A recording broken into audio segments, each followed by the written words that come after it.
Newton's associate director Paul Harvey forecasts the road ahead for Asda and Sainsbury's. Although the news that Asda and Sainsbury's plan to merge is significant, Asda was the one major supermarket not to have made a recent move. With Tesco merging with Booker, Sainsbury's buying Argos and Morrison's entering into supply deals with McCall's and Amazon, Asda needed to improve its position.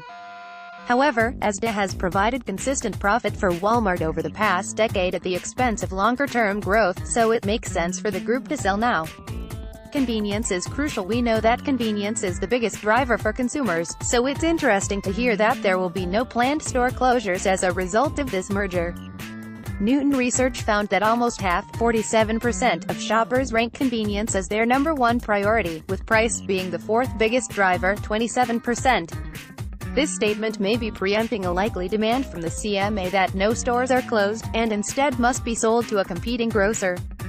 However, the key question is whether shopper demographics are different enough to justify both brands in the same location.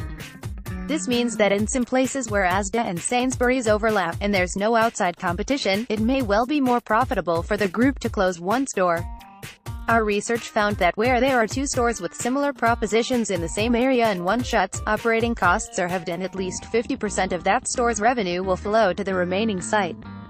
Becoming price competitive in order to find efficiencies and attempt to become 10% more competitive on price, multiple areas of the supply chain will be reviewed. Asda and Sainsbury's will need to deliver savings through supply chain consolidation, particularly for non-branded products. However, this action combined with their increased buying power is only likely to buy them 2 to 5 percentage points in their cost of goods.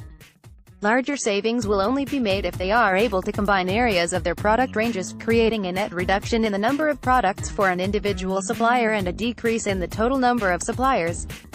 Even then, these changes are only likely to bring them in line with the likes of Tesco, which still leaves Lidl and Aldi in a unique position. CMA approval. This deal may be approved by the CMA as both brands are to be retained. Further still, Asda and Sainsbury's generally cover different geographies and don't plan to close any stores, which means that the situation remains largely the same for the consumer. Some may argue that this consolidation is good for consumers as savings gained from increased economies of scale would be passed on to customers. Further still, the CMA's approval of Tesco's merger with Book suggests that it has recognized the changing competitive landscape and growing challenge from the likes of Lidl, Aldi and Amazon. Internal challenges. There are likely to be some significant internal complexities as the two companies join forces.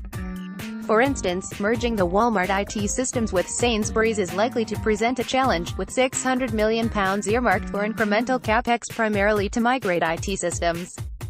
And in light of the fact both brands wish to keep their identities, the probability they will retain two separate head offices seems high. This is indeed major news for the sector, but challenges ahead shouldn't be underestimated. If done in the right way, these changes could add some further healthy competition to the industry and give customers some real food for thought.